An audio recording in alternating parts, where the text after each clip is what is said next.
వేసవి సెలవుల నుంచి వచ్చిన ఆనందంతో రాజన్ తన అమ్మమ్మ ఇంటికి కొద్ది రోజులు తన కజిన్ ఇంకా బంధువులతో కలిసి ఉందామని వెళ్ళాడు. అమ్మా, నేను కూల్ డ్రింక్ తాగొచ్చా? వద్దు రాజన్, ఈ కోల్డ్ డ్రింక్స్ లో పోషక గుణాలు ఉండవు. దానికి బదులు వెళ్ళి మన తోట నుంచి నిమ్మకాయ కోసుకురా. నీకోసం తాజాగా నిమ్మరసం కలుపుతాను. ఇదిగో, తోటలోకి వెళ్లే ముందు చెప్పులు వేసుకో.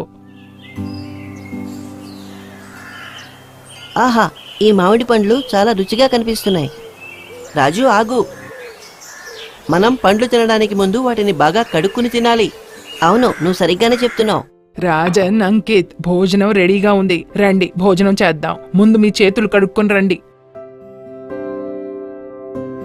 లతా ఆంటీ, ప్లీజ్ నాకు పాలకూర పెరుగు వద్దు. నాకు వీటి రుచి అస్సలేమాత్రం నచ్చదు. రాజన్, నువ్వు అంకిత్ ఇప్పుడు ఎదిగే వయసులో ఉన్నారు. మీరిద్దరూ ఆరోగ్యంగా ఉండేందుకు, ఎదిగేందుకు సమతుల ఆహారం తీసుకోవాలి.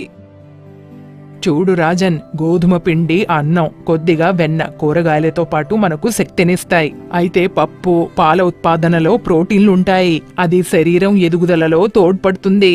ఆకుకూరలు, సలాడ్లో విటమిన్లు, సమృద్ధిగా ఖనిజాలుంటాయి.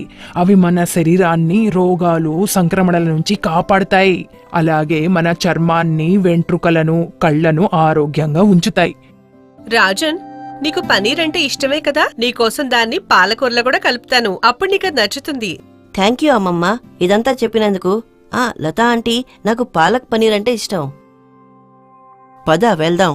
నువ్వు నాతోనూ నా స్నేహితులతోనూ గ్రౌండ్లో ఆడాలనుకుంటున్నావా? పద వెళ్దాం. నాకు బయట ఆడడం అంటే ఇష్టం. గుర్తుంచుకోండి, ఆడిన తర్వాత మీరిద్దరూ చక్కగా శుభ్రం చేసుకోవాలి. లతా ఆంటీ, ఎప్పుడూ శుభ్రంగా ఉండడం ఎందుకు అవసరం? పిల్లలు, మనం వ్యక్తిగత పరిశుభ్రత పాటించడం, పదే పదే మీ చేతులు కడుక్కోవడం చాలా ముఖ్యమైన విషయం. ఇది మిమ్మల్ని క్రిములు, బ్యాక్టీరియాలు అంటే డయేరియా, నిమోనియా ఇంకా కోవిడ్-19 నుంచి కాపాడుతుంది. వ్యక్తిగత పరిశుభ్రతని పాటించడం మనల్ని సురక్షితంగానూ, ఆరోగ్యంగానూ ఉంచుతుంది.